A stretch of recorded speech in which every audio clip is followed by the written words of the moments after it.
Alors, faisons un peu d'astrologie, comme d'habitude, mais je voudrais parler d'abord d'une lecture astrologique de la Bible. J'en ai déjà proposé pour les sept semaines égyptiennes. J'en ai proposé aussi pour la prophétie de Jérémie.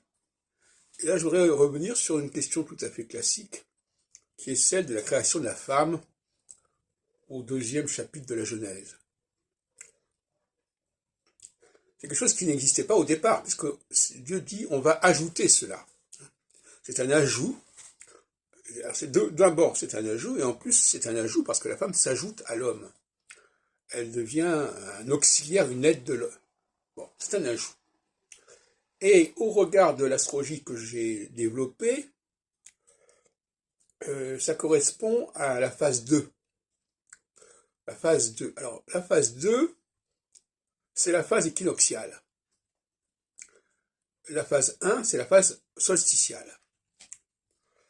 Alors, la phase solsticiale, qui correspond à l'axe Cancer-Capricorne, en réalité Gémeaux-Sagittaire, puisqu'il y a un processus d'anticipation d'un tiers,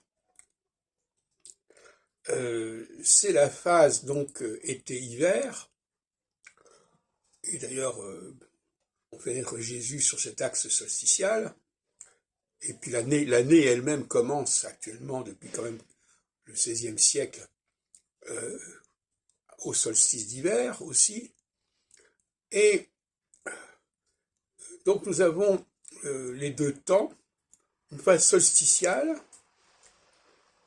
qui est, comme le dit Jérémie, fondée sur c'est l'ancienne alliance, hein, c'est fondée sur le pouvoir d'un chef, deux chefs au pluriel si on veut,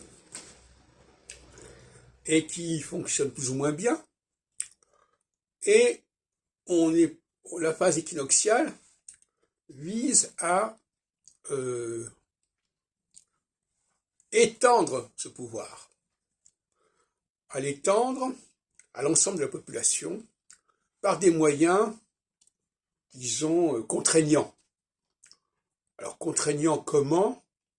Contraignants d'un point de vue, je dirais, subconscient, c'est-à-dire au niveau de la programmation génétique à la limite des populations.